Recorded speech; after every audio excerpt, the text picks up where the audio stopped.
Welcome back to the channel. In this video, I'm gonna show you how I use these. Look at this stack of credit cards, okay? I'm gonna show you how I use these credit cards to purchase real estate, flip it, and make a lot of money. Follow me.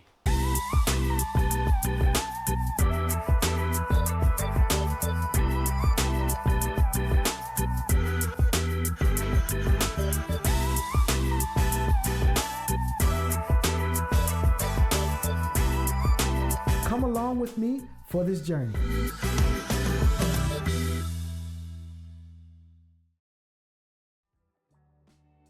So a lot of people have been asking me, they say, Dave, Mr. Prosperity, can you please tell us how do you buy houses with credit cards and make money flipping them?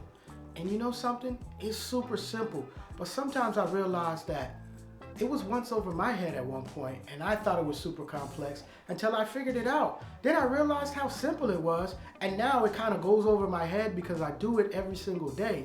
And so I kind of overlook that the majority of America does not even know how to do this stuff.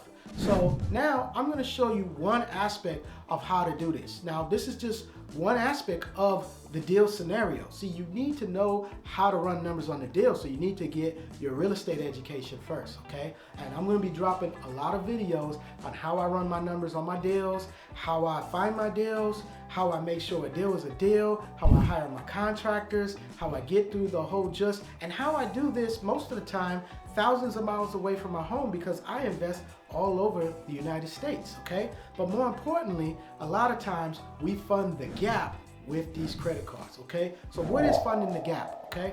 The gap is the difference between your loan and your down payment, your holding costs, and your closing costs. That's funding the gap. Everything else you need in the deal to get through that deal from A to Z, okay? So most of the time when we find a deal, I'm gonna get into how we find a deal in another video. But say we found us a deal, we got us a great deal that's undervalued, we're buying it 70% below the ARV. For those that don't know, the ARV is your after repair value. We're buying it at 70% of the ARV minus the repairs, okay? So you want to subtract your repairs from that, and we got all our numbers panned out, but now we need the money. We need the money. So we have to figure out how we get in this deal. 90% of the time with the deals we do is we come in with a hard money loan for the bulk of the purchase, okay? What is a hard money loan?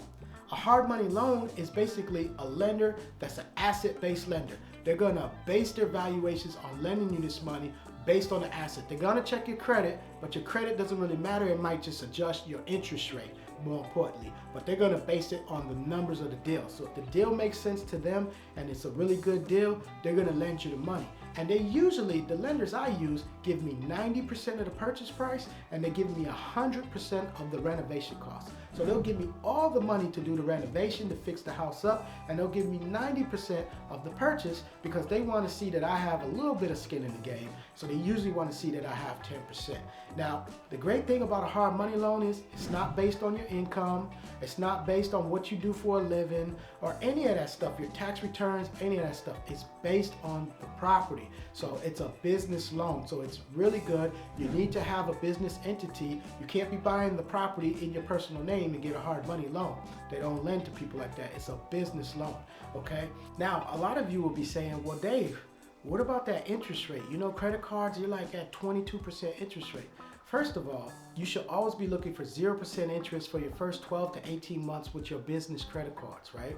And once that runs out, you should be looking for more offers like that you can transfer the balance to the new credit card with the new offer. So that way, you're always at a low interest rate. But let's say you're not. Let's say you're at 24% interest rate, like some of these cards are at 24% interest rate.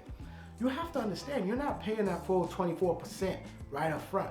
Your minimum payment due is usually only anywhere between 1 and 3% of the balance, depending on where your interest rate is at. So that's what you have to factor in, is right around 3% of your balance is your monthly payment. So you make sure that you pull enough money from the credit cards to not only cover your hard money payments every month, but to cover those payments every single month as well, you know. And that's how you get into your bag.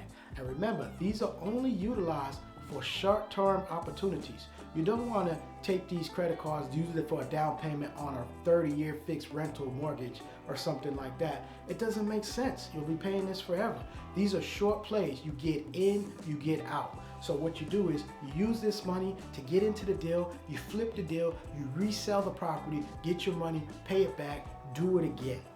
Or you get into the deal, flip the property, put a tenant in there, refinance, pay it back tax-free. These are some of the strategies that we utilize. Make sure that you like and subscribe because I'm coming with some game for you, baby. I love you.